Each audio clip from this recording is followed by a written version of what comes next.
চলুন সামনে আগে বাড়ি। আমার রাসূল সামনে আগে বাড়তে লাগলেন। এমন সময় আমার নবীর নাকের মধ্যে একটা সেন্ট লাগলো, একটা খাবারের সুঘ্রাণ লাগছে। আমার নবী জিজ্ঞাসা করলো, জিবরাইল রে জিবরাইল, এত সুন্দর খুশবু, এত সুন্দর সেন্ট কোথায় থেকে আসছে? হযরতে জিবরাইল বলে, ইয়া রাসূলুল্লাহ, ইয়া হাবিবাল্লাহ, নবীজি, জান্নাতের ভিতরে আমার আল্লাহ একজন বিধবা মহিলা তার 2 সন্তানকে জান্নাতের মধ্যে, জান্নাতের ভিতর থেকে জান্নাতি খাবার পরিবেশন করা হয়েছে, তাদের সামনে নাস্তা দেওয়া হয়েছে, খাবার দেওয়া হয়েছে। ইয়া রাসূলুল্লাহ, সেই খাবারের ঘ্রাণ আপনি নবীর নাকের মধ্যে লাগছে। একটু জোরে আওয়াজ করে বলা যাবে না আল্লাহু আকবার? আমার নবী ডাক দিয়ে বলেন, রে জিবরাইল, এত সুন্দর খুশবু খাবারের যদি হয় তাহলে খাবারটা কত সুস্বাদু হবে। যে খাবারের সুঘ্রাণ আমি নবী নাক পর্যন্ত এসে পৌঁছেছে, সে খাবারটা যদি এতটা সুগন্ধনীয় হয় তাহলে খাবারটা কতটা সুস্বাদু হবে। আমার নবী বলেন, রে জিবরাইল, জিবরাইল রে, এই খাবারটা আমার আল্লাহ তাদের সামনে দিয়েছে, এত মূল্যবান দামি খাবার আমার আল্লাহ তাদেরকে কেন দিয়েছে? একটু তুমি আলোচনা করো, যাতে করে আমার উম্মতেরা বুঝতে পারে, জানতে পারে, আমার উম্মতেরা যেন এই নিয়ামত পাইতে পারে। হযরতে জিবরাইল কয়, ইয়া রাসূলুল্লাহ, ইয়া হাবিবাল্লাহ, নবীজি, এই খাবার পাওয়ার জন্য ওই মহিলা, বিধবা মহিলা তেমন বেশি নামাজ কালাম পড়ে নাই, এত ইবাদত করে নাই, শুধুমাত্র ঈমান মজবুত ছিল, যার কারণে আমার আল্লাহ ঈমানের দৌলতে জান্নাত দিয়েছে, জান্নাতের মধ্যে সুস্বাদু খাবার দিয়েছে। একটু জোরে আওয়াজ করে বলা যাবে না ইয়া রাসূলুল্লাহ? কিসের কারণে? ঈমান। কিসের কারণে? ঈমান। দেখবেন আমাদের সুন্নি জামাতের যত আলেম আছে সবসময় দেখবেন খালি ঈমানের আলোচনা করে। কিসের আলোচনা? ঈমানের আলোচনা। আমরা কি আমলের কথা বলি না? আমরা কি নামাজ পড়ি না? আচ্ছা, আপনারা তো মুসল্লিরা দেখতেছেন, আমি কি কোনোদিন নামাজ বাদ দিছি? তাহলে আমাদের সুন্নি জামাতের কেউ নামাজ বাদ দেয়? রোজা একটা বাংসি দেখছেন? তাহলে আমরা তো নামাজও পড়ি, রোজাও রাখি, সবই করি, ইবাদত তো আমাদের করতে হবে। তো আমরা বেশি বেশি মানুষকে ইন্সপায়ার করি কিসের জন্য? ঈমানের জন্য। কারণ ঈমানের দাম বেশি। ঈমানের কি দাম বেশি? ঈমান না থাকলে তো আমলের কোনো দাম নাই। আছে? আপনি 1 দিয়া পিছনে যদি আপনি সংখ্যা লাগান, শূন্য একটা দিলে 10 হইব, 2টা দিলে 100 হইব, 3টা দিলে 1000 হইব, 4টা দিলে 10,000 হইব। যত দিবেন তত পারবো, আপনি মিলিয়ন, বিলিয়ন, ট্রিলিয়ন পর্যন্ত যেতে পারবেন। বাট যদি সামনের 1 মুছে ফেলেন, সব শূন্য। ঠিক এমন আপনার যখন ঈমান থাকবে, নামাজ আপনার ঈমানের সাথে যোগ হবে। ঈমান থাকবে, রোজা যোগ হবে, যাকাত যোগ হবে, দান সদকা যোগ হবে। আর যদি ঈমানই না থাকে, ওইগুলো কইরা লাভ হইব কি? সবগুলো কি শূন্য? সবগুলো কি শূন্য? তাহলে আগে ঈমান দরকার। এই জন্য আমরা ঈমানের কথা বলি। হযরতে জিবরাইল, ইয়া রাসূলুল্লাহ, ওই বিধবা মহিলাটা বড় ঈমানদার ছিল। আমার নবী বলে, ঈমান কেমন ঈমান ছিল তারা একটু খুলে বলো।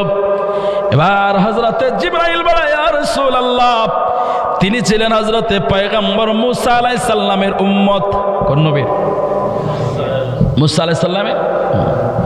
হযরতে জিবরাইল বলে, ইয়া রাসূলুল্লাহ, ইয়া হাবিবাল্লাহ, নবীজি, ইনি ছিলেন মুসা আলাইহিস সালামের উম্মত। মুসা আলাইহিস সালামের জামানায় এই মহিলাটা মুসা আলাইহিস সালামের পরে ঈমান এনেছেন। তিনি পড়েছিলেন লা ইলাহা ইল্লাল্লাহ মুসা কালিমুল্লাহ।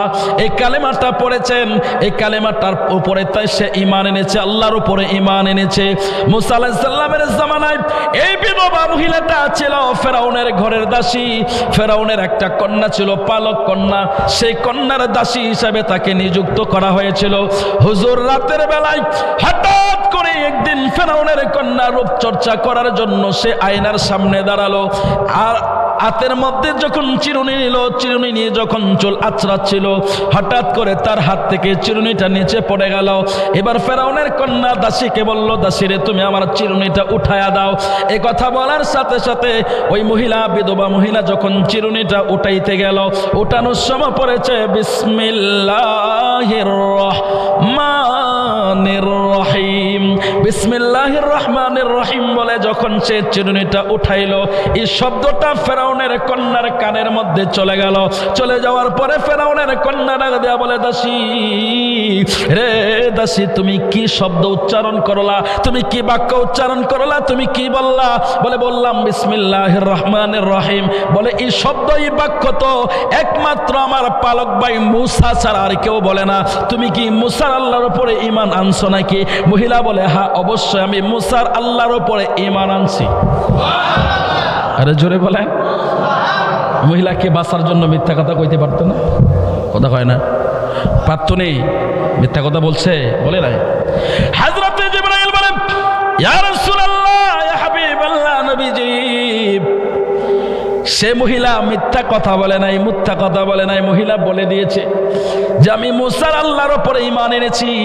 আর এই মহিলার বিশ্বাস ছিল, ভিতরে বিশ্বাস ছিল, নিশ্চয় আল্লাহ মুমিন বান্দাদেরকে সাহায্য করবে।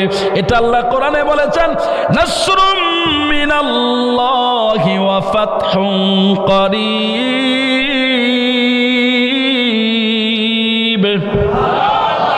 আল্লাহ কই, আমি আল্লাহর সাহায্য আমার মোমেন বান্দাদের নিকটবর্তী, করিব, নিকটে। সুবহানাল্লাহ বলেন, আরো জোরে বলেন। মোমেন হন, আল্লাহর সর্ব সাহায্য আপনার সাথে থাকবে। কিন্তু আপনি তো মোমেন হতে পারলেন নাই, আপনি শুধু দুদুল্লাহ।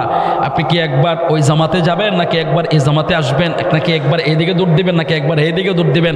আপনার মন কন্ট্রোলে আসতে পারেন, আপনি নিজের কন্ট্রোলে নিয়ে আসতে পারতেছেন না।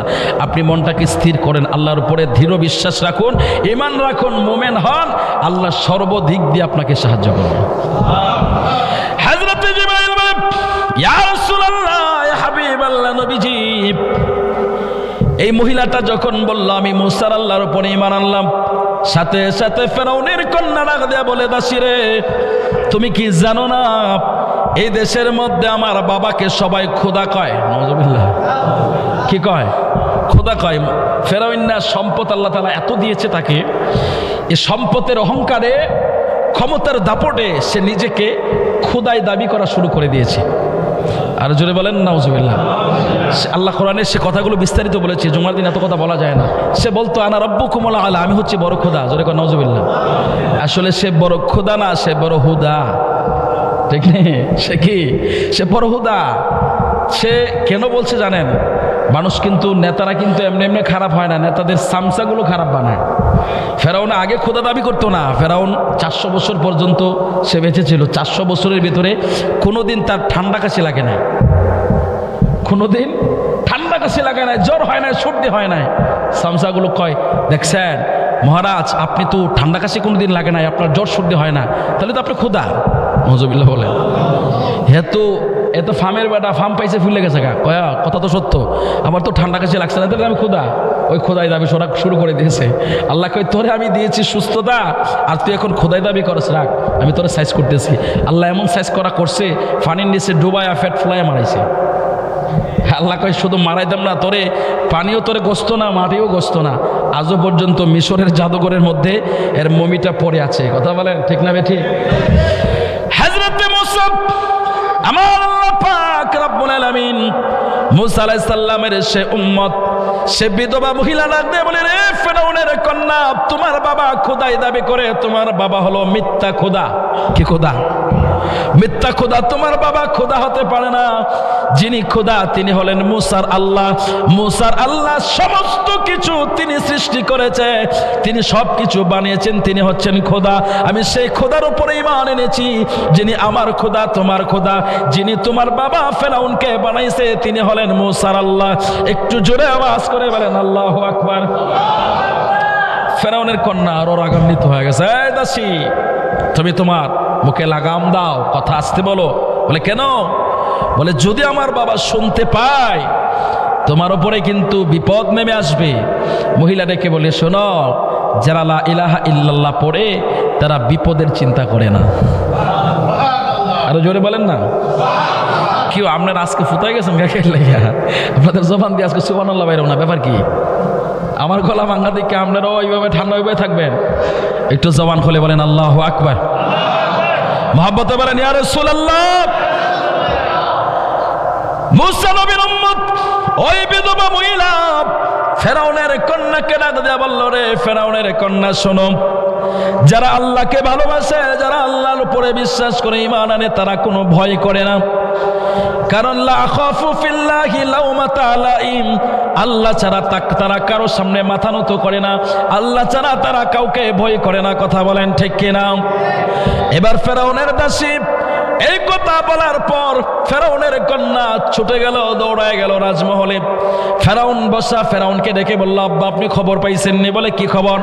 বলে সারা দেশের মানুষ আপনাকে খোদা মানে, কিন্তু আপনার এই রাজমহলে থাকা আপনার রাখা দাসী আপনাকে খোদা মানে না। এই দাসী তো মুসার আল্লাহর উপরে ঈমান এনে ফেলেছে। একটু জোরে আওয়াজ করে বলা যাবে না আল্লাহু আকবার? ফেরাউন না কই কস কি, আমার ঘরে থাইকা, আমার বাড়িতে থাইকা আমার উপরে ঈমান আনে না, আমারে খোদা মানে না। খোদা মানে মুসার আল্লাহরে, তারা অ্যারেস্ট করে তাড়াতাড়ি করে নিয়ে আসো আমার কাছে। সে ভাই পাঠাই দিছে। ওই মহিলাকে যখন অ্যারেস্ট করে নেওয়া হলো, ফেরাউন ডেকে বলল, এই দাসী তুমি কি আমাকে খোদা মানো? দাসী বলে, না আমি আপনাকে খোদা মানবো কেন? বলে তুমি আমাকে খোদা মানবা না কেন? সবাই আমাকে খোদা মানে। বলে সবাই মানতে পারে, কিন্তু আমি আপনাকে খোদা মানতে পারি না। ফেরাউন কই, তোমার তো মেলা সাহস দেখা যাচ্ছে, আমার সামনে দাঁড়িয়ে কেউ কথা বলে না, আর তুমি আমার সামনে দাঁড়িয়ে বলছো আমাকে খোদা মানো না। মহিলা বলে, শোনেন, আমরা আল্লাহ ছাড়া কাউকে ভয় করি না। ফেরাউন ডাক দিয়ে বলে, রে দাসী, তোমার এত বড় সাহস কোথায় থেকে পেয়েছো? বলে এত বড় সাহস সে ব্যক্তি পাবে যার জবানে থাকবে লা ইলাহা ইল্লাল্লাহ, আল্লাহ সাল্লাহ বান্দার জন্য যথেষ্ট। আল্লাহ বলেন, আলাইসাল্লাহু বিকাফিন আবদা, আল্লাহ কই আমি আমার বান্দার জন্য যথেষ্ট। জোরে বলেন আল্লাহু আকবার।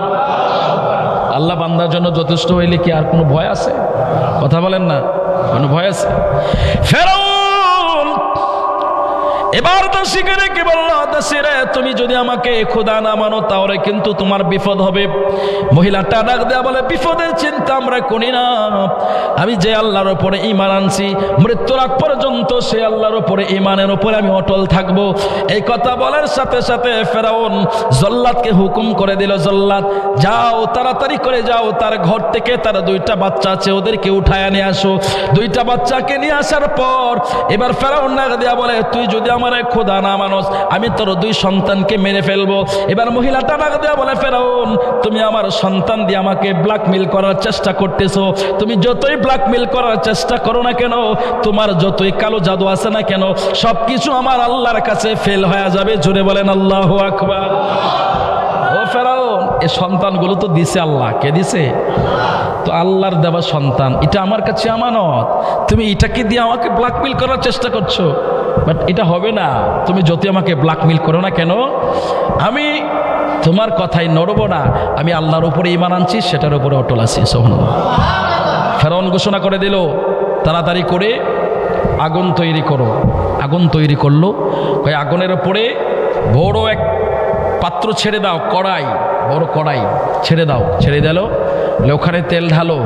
তেল ঢেলে এতটা উত্তপ্ত গরম করেছে, আপনারা দেখেছেন যখন বেশি গরম হয় তাওয়া, সেখানে মাছ দিলে সাত করে সেটা হয়ে যায়। এরকম উত্তপ্ত গরম করছে।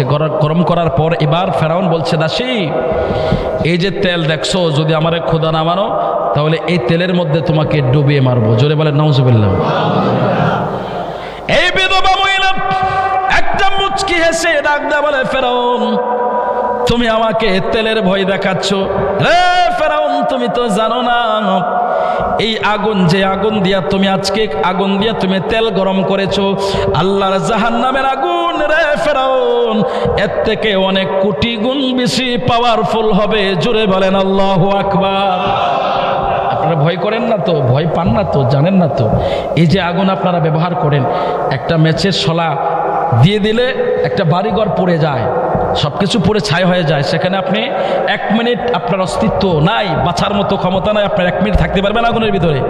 কথা বলেন, পারবেন না। এই আগুনটা তো একেবারে সাধারণ আগুন, যেটা আল্লাহ তাআলা হযরত আদম আলাইহিস সালামের জন্য জাহান্নাম থেকে মালিক ফেরেশতার কাছ থেকে আল্লাহর জিবরাইল আলাইহিস সালামকে বললেন, আদমের আগুনের প্রয়োজন, একটু আগুনের ব্যবস্থা করো, একটু আগুন দাও। তখন সেখান থেকে একটা খেজুরের দানা, কতটুকু, এর চেয়ে বড় নাকি? কথা বলেন, খেজুরের দানা কে চেয়ে বড়? এটুকু খেজুরের দানা পরিমাণ আগুন মালিক ফেরেশতা থেকে হযরতে জিবরাইল নিয়ে আসলেন পৃথিবীতে, আনার পরে সেটাকে একটা পাহাড়ের উপরে রাখলেন। পাহাড়ের উপরে রাখতে দেরি হলো, ওই খেজুরের দানা পরিমাণে আগুনের পাওয়ারে পাহাড়টা দুইটা ভাগ হয়ে গেছে। না সুবহানাল্লাহ, থাক কালকে বাড়ি যায় কয়েন, আরো জোরে বলেন না সুবহানাল্লাহ। তাহলে একটু আন্দাজ করেন তো, এটুকু আগুনের যদি এতটা পাওয়ার হয়, একটা পাহাড়কে যদি দুইটা ভাগ করে দেয়, সে আগুনটা কতটা পাওয়ারফুল হবে। তখন জিবরাইলকে আল্লাহ বললেন, জিবরাইল এই আগুন তো আদম ব্যবহার করতে পারবে না, যে আগুন পাহাড়ে সহ্য করতে পারে না, সেটা ব্যবহার করবে কি করে, নিয়ে যাও। জান্নাতে নিল, আবে জমজমের পানি দিয়ে এই আগুনটাকে 70 বার ধৌত করেছে। কতবার? 70 বার ধৌত করার পর এই আগুনের রূপটা হয়েছে সোনালী রূপ। এখন যে আমরা আগুন ব্যবহার করি, আগুনের কালারটা কি? কথা কর না, সোনালী কালার। এই সোনালী কালারের আগুনের এতটা পাওয়ার, আর জাহান্নামের আগুন হবে কালো কুচকুচে, একদম কালো হবে, এতটা পাওয়ারফুল। আপনি একটু আন্দাজ তো পাইছেন, খেজুরের দানা পরিমাণ আগুন যদি পাহাড়কে দুইটা ভাগ করে দেয়, তাহলে আদম সন্তানকে কি অবস্থা করবে? সুবহানাল্লাহ বল। ভয় হয় না? ভয় না করলে না করেন, কিন্তু আপনি ওইটাকে ফেস করতে হবে, ওইখানে আপনাকে যেতে হবে। যদি আমল না করেন, সে অবস্থা আপনার হবে, সেটাকে ডিনাই করার কোনো সুযোগ নাই। এবার মহিলা বলল, রে ফেরাউন, তোমার এই আগুন সাধারণ আগুন, কিন্তু আল্লাহর আগুন এর চেয়ে অনেক বড় ভয়ঙ্কর আগুন। জোরে বলেন আল্লাহু আকবার। ফেরাউন ডাক দিয়ে বলে, রে জল্লাদ, এভাবে হবে না। মহিলাকে আগুনের ভয় দেখিয়ে তাকে কাবু করা যাবে না। কি করা যায়? এবার আরেকজন তাকে বুদ্ধি দিল, মহারাজ একটা কাজ করেন, এই মহিলাকে তার সন্তান দিয়ে আপনি ব্ল্যাকমেল করতে হবে বলে সন্তানের ভয় তো দেখাইলাম। কই না, এভাবে না, সন্তানকে আপনি তার সামনে আগুনের মধ্যে ছেড়ে দেন, তাহলে দেখবেন তার পরিবর্তন আসবে। এবার ফেরাউন ডাক দিয়ে বলে, জল্লাদ, জল্লাদ রে, তার সামন থেকে তার সন্তানটাকে আগুনের মধ্যে ছেড়ে দাও। এই কথাটা বলার সাথে সাথে জল্লাদ যখন তার সামনে চলে গেল, সন্তানটাকে যখন ধরে যখন আগুনে নিতে চাইলো, মহিলাটা ডাক দিয়ে বলে, ফেরাউন, ফেরাউন রে, তুমি যতই চেষ্টা করো না কেন, তুমি তো চাও আমি তোমারে খোদা মানি, কিন্তু আমি তো তোমারে খোদা মানবো না।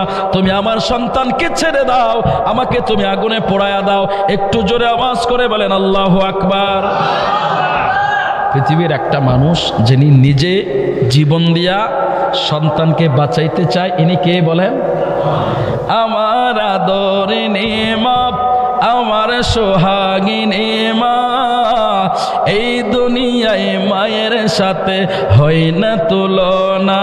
বলুন আদরিনী মা, আমার সোহাগিনী মা, এই দুনিয়া মায়ের সাথে হয় না তুলনা। বলো, এই দুনিয়া মায়ের সাথে হয় না তুলনা। কথা বলেন ঠিক কিনা? পৃথিবীর মধ্যে এমন একজন মানুষ আছে যিনি নিজের জীবন দিয়া সন্তানের জীবন বাঁচাইতে চায়, শুধু চায় না, আল্লাহর কাছেও দোয়া করে, আল্লাহ তুমি আমার হায়াতটা আমার সন্তানকে দিয়া দাও। কথা বলেন ঠিক কিনা? এই জন্য তো গায়ক বলেছিল, হাতে পায়ে তেল মাইখা মাই দিল শক্ত করে, প্রস্রাব পায়খানায় আমি মায়ের কোলে করি, তবু না মারা গো হইল ভিজলো গুয়ে মুতে, আমার সুখ নাই রাখিয়া মাই থাকে ভিজাতে। আরে অসুখ হলে দেখি ছায়া, আমার মাই রইছে বিছানায় ফইরা রে, ওগো আল্লাহ তুমি আমায় লইয়া যাও গো, সন্তানের নিও না, দুঃখের দরদি আমার জনম দুঃখী মা, গর্ভধারণী মা, জনম দুঃখিনী মা, দুঃখের দরদি আমার জনম দুঃখী মা। একটু জবান খুলে বলা যাবে নি আল্লাহু আকবার। এরা সম্পদের যুবক, যুবকরে, পৃথিবীর মধ্যে সর্বশ্রেষ্ঠ নিয়ামতের মধ্যে আমার আল্লাহ মাকে এমন ভাবে বানিয়ে দিয়েছে, মা নিজের জীবন দিয়া সন্তানকে বাঁচাইতে চা, মা নিজের হায়াত দিয়া সন্তানকে বাঁচাইতে চা। এই মহিলাটা ডেকে বলল, ফেরাউন রে, তুমি আমার জীবন নিয়ে নাও, আমার সন্তানকে ছেড়ে দাও। না, এই নিষ্ঠুর জল্লাদ, ফেরাউনের জল্লাদ ওই মহিলার কথা শুনলো না, মহিলার সামনে থেকে তার সন্তানটাকে নিয়ে আস্তে করে তেলের মধ্যে ছেড়ে দিল। মা মাছ যেভাবে বাজি হয় এভাবে মহিলার সন্তানটা বাজি হয়ে গেল। জোরে বলেন আল্লাহু আকবার। মহিলাটা দুইটা চোখের পানি ছাইরা দিয়া আল্লাহকে ডাক দিয়া বলে, আল্লাহ তুমি হইলা সবচাইতে বড় সাহায্যকারী। আল্লাহ তুমি দেখো আমার সন্তানটাকে আমার চোখের সামনে আগুনের মধ্যে ছেড়ে দিল, আমার সন্তানটাকে তেলের মধ্যে ছেড়ে দিল, আমি সন্তান ছাইরা দিলাম, তোমাকে ছাড়ালাম না। তুমি যদি বান্দার জন্য যথেষ্ট হও তাহলে তুমি আমার সন্তানকে কিভাবে রক্ষা করবা, হেফাজত করবা। আল্লাহ শুনেছি পয়গম্বর তোমার ইব্রাহিমকে তুমি আগুনের ভিতরে বাঁচায়া দিছো। একটু জোরে আওয়াজ করে বলেন আল্লাহু আকবার। ইমাম বাগবী রহমতুল্লাহ আলাইহি বলেন তাফসিরে মাআলিমুত তানজিল কিতাবের মধ্যে আসছে, 4টা শিশু মায়ের সন্তান কুলে কথা বলেছে। এর মধ্যে ফেরাউনের দাসীর একটা সন্তান ছিল কুলে। ওই সন্তানটাকে যখন আগুনে ছেড়ে দিয়েছে, কুলের সন্তানটা দুধ খাওয়া অবস্থায় মাকে ডেকে বলল, মা তুমি কান্না করছো কেন? দেখো না তোমার সন্তান, ওরা দেখতেছে তোমার সন্তান তেলের মধ্যে হাবুডুবু খাচ্ছে না, তোমার সন্তানকে আল্লাহ জান্নাতি নহরের মধ্যে সাঁতার কাটাইতেছে। আরো জোরে বলেন সুবহানাল্লাহ। কুলের সন্তান ডাক দিয়া বলে, মা তুমি চিন্তা কইরো না, চিন্তা কইরো না, তুমি ভয় পাইও না। তুমি দেখছো তোমার সন্তানকে তোমার সামন থেকে নিয়ে আগুনের মধ্যে ছেড়ে দিল, তেলের মধ্যে ছেড়ে দিল না। তোমার সন্তানকে আমার আল্লাহ জান্নাতে সালসাবিরের পানি দিয়া তাকে গোসল করাচ্ছে। জোরে বলেন আল্লাহু আকবার। এবার ফেরাউন ডেকে বলল, হে জল্লাদ আর দেরি করিস না, তার বুকেতে যে কুলের সন্তানটা আছে ওইটাকেও ছেড়ে দে। এবার সন্তানটা ডেকে বলল, মা তুমি হাসি মুখে আমাকে ছেড়ে দাও, দুনিয়াতে আর থাকতে চাই না, আল্লাহর জান্নাতের নিয়ামত আমি চোখে দেখতেছি। জোরে বলেন সুবহানাল্লাহ। ওটাকেও ছেড়ে দিল, মহিলাকেও ছেড়ে দিল। হযরত জিবরাইল ইয়া রাসূলুল্লাহ, এই 3 জনকে যখন ফেরাউন আগুনের মধ্যে ছেড়ে দিল, তেলের মধ্যে ছেড়ে দিল, আল্লাহ তাদের এত খুশি হয়েছে, ইমান দিতে তারা রাজি না, জীবন দিয়ে দিল। এই জন্য আল্লাহ তাআলা তাদেরকে জান্নাতের মধ্যে এই সুন্দর নিয়ামতের ব্যবস্থা করেছে। তাদের সামনে যে নাস্তা দেওয়া হয়েছে সে নাস্তার সুঘ্রাণ আপনার নাকের মধ্যে লেগেছে। আর জোরে বলেন সুবহানাল্লাহ। আমার নবী কয়, জিবরাইল রে, এটা তো মুসা আলাইহিস সালামের উম্মত, তো তার জন্য যদি এত স্পেশাল নাস্তা হয়, আমার উম্মতের জন্য কি হবে? সুবহানাল্লাহ। হযরত জিবরাইল বলেন, ইয়া রাসূলুল্লাহ, ইয়া হাবিবাল্লাহ, নবীজি মুসা আলাইহিস সালামের উম্মতের যদি এতটা নাস্তার এতটা সুঘ্রাণ হয়, এতটা দামি নাস্তা হয়, ইয়া রাসূলুল্লাহ এই নাস্তার বর্ণনা দেওয়া যাবে, কিন্তু আপনার উম্মতের জন্য আল্লাহ যা রাখছে সেটার বর্ণনা দেওয়া যাবে না। কারণ আপনি নবী যেমন বেনিয়াজ বেমিসাল, আপনি নবীর উম্মতের জন্য আল্লাহ জান্নাতে খাবার রাখছে এমন। আরে জোরে বলেন সুবহানাল্লাহ। তো আমি কি সেই নবীর কথা বলবো না, যে নবীর খাতিরে আমার আল্লাহ সবকিছু তৈরি করেছেন, যে নবীর খাতিরে আপনি সম্মানিত হয়েছেন, যে নবীর খাতিরে আপনি ইজ্জত পেয়েছেন, যে নবীর খাতিরে আপনি সম্মান পেয়েছেন, সেই নবীর কথা যদি আপনি না বলেন, আপনি হলেন নিমুখ হারাম। কথা বলেন ঠিক কিনা? নবীর উসিলায় সব পাইলেন, নবী ছেড়ে দিলেন, নামাজ চিনলেন, রোজা চিনলেন, নবী চিনলেন না। দেখুন আপনার নামাজি ইমাম, যার পিছনে আপনি ইক্তেদা করেছেন সে আবার ইহুদি। কিসের নামাজ আপনি পড়েছেন বলেন? যারা ইক্তেদা করেছে তাদের নামাজ কি হয়েছে? কথা কয় না। ইমামতি ঠিক না, তাহলে তার পিছনে যে আপনি ইক্তেদা করলেন, কই গেল আপনার নামাজ? এই জন্য বলি, নামাজের বাহাদুরি করবেন না, রোজার বাহাদুরি করবেন না, এলেমের বাহাদুরি করবেন না। এগুলো দিয়ে পার পাওয়ার কোনো সুযোগ নাই। শয়তানের এলেম ছিল, নামাজ ছিল, বরবাদ হয়েছে। আপনারা নামাজের বাহাদুরি করেছেন, এখন আপনাদের ঈমান খ্রিস্টান। আমরা এই জন্য নবী নবী করি, হুব্বে রাসূলের কথা বলি, নবীর মহব্বত অন্তরে রাখো। দুনিয়াতেও তুমি সাকসেস, পরকালেও সাকসেস। কথা বলেন ঠিক কিনা? তাহলে মৃত্যুর আগ পর্যন্ত নবী নবী করব, মৃত্যুর আগ পর্যন্ত নবীর গোলামিতে থাকবো, মৃত্যুর আগ পর্যন্ত হুব্বে রাসূলের কথা বলবো, হুব্বে রাসূল অন্তরে ধারণ করব। কথা বলেন ঠিক কিনা? ইবাদত মানুষকে বাঁচায় না, বাঁচাইলে শয়তানকে বাঁচাই দিত। 6.5 লক্ষ বছরের ইবাদত। আপনি নামাজ পড়েছেন, আপনার ইমাম এখন খ্রিস্টান, সে আপনাদের সামনে বক্তৃতা করেছে, আপনাদেরকে খুতবা দিয়েছে, জমা পড়াইছে, নামাজ পড়াইছে, তার পিছনে ইক্তেদা করেছেন। এই নামাজ তো একটু আপনার হয় নাই, তাহলে এই নামাজ দিয়ে আপনি কি দাঁড়াইবেন আল্লাহর সামনে? বলেন কি দাঁড়াইবেন? হ্যাঁ, যেটা করবার সেটা করেন, নবীর আদর্শটা ধারণ করেন, নবীর মহব্বতটা অন্তরে রাখেন। যখন নবীর শানে দরুদ সালাম পড়বেন, আদবের সাথে পড়বেন। কারণ দেখুন, যেটা বান্দা করে সেটার মধ্যে ভেজাল আছে, কিন্তু যেটা আল্লাহ করে এটার মধ্যে ভেজাল আছে? কথা বল না। আল্লাহর তাত কোনো ভেজাল আছে? ভেজাল কই? ভেজাল তো বান্দার তাত। তো বান্দা নামাজ পড়ে, বান্দা রোজা রাখে, বান্দা হজ করে, যাকাত দেয়, সব কিছু করে, এগুলোকে আল্লাহ করে? কথা কয় না। কিন্তু আল্লাহ একটা তো করে, সেটা কি? ইন্নাল্লাহা ওয়া মালাইকাতাহু ইউসাল্লুনা আলান নবী। সুবহানাল্লাহ বলেন। আল্লাহ কয় বান্দা আমি নামাজ পড়ি না, রোজা রাখি না, হজ করি না, যাকাত দেয় না, ইবাদত করি না, কিন্তু একটা কাজ আমি করি, সেটা কি? সেটা আমার নবীর উপরে দুরূদ সালাম পড়ি। তাহলে বান্দারটার মধ্যে ভেজাল আছে, আল্লাহটার মধ্যে ভেজাল নাই। এই জন্য অনুরোধ করে বলি আপনাদেরকে, আমি আপনাদেরকে বাঁচানোর জন্য বলছি, যদি আল্লাহটা করেন ভেজাল মুক্ত, সে ভেজাল মুক্ত কাজ কি? নবীর উপরে দুরূদ পড়া, সালাম পড়া, মিলাদ পড়া, কিয়াম করা। কথা বলেন ঠিক কিনা? এটা ভেজাল মুক্ত ইবাদত, সেটা করেন। দুনিয়াটার মধ্যে ভেজাল, এই যে পাইলেন না, এত বছর নামাজ পড়ছে, এবার খ্রিস্টান, ভেজাল আসেনি? কথা কয় না? এমন ইমাম সাহেব আছে সুদে দেয়া লাগে। আপনারা পাইছেন না? আমি পাইছি। আমি বাংলাদেশটা ঘুরি, মোটামুটি সব ডিস্ট্রিক্টে যাই, কম বেশ সব জায়গায় দেখি ইমাম সাহেব সুদের কারবারের সাথে জড়িত। নামাজি কি নামাজের বাহাদুরি করেন মিয়া? আপনি নামাজ করেন, নামাজের কথা বলেন, আপনার ইমাম তো সুদখোর, আপনার ইমাম সুদ খায়। আমি এমনও দেখেছি যারা সরকারি চাকরি করে আবার ইমামতি করে, এদের কাছে কিছু টাকা ঘুষের জন্য সরকারি ছোট ছোট চাকরিগুলো আছে না, ওই চাকরির মধ্যে তারা কি করতেছে, ইমাম সাহেবের ঘুষ দিয়ে চাকরি লইতেছে। আমি দেখছি, এটা আমি বানাই বলতেছি না, বহুত আছে। তাহলে কি নিয়ে বাহাদুরি করছেন আপনি? তাহলে ভেজাল আছে। কথা বলেন ঠিক কিনা? বান্দারটার মধ্যে ভেজাল, আল্লাহটার মধ্যে ভেজাল নাই।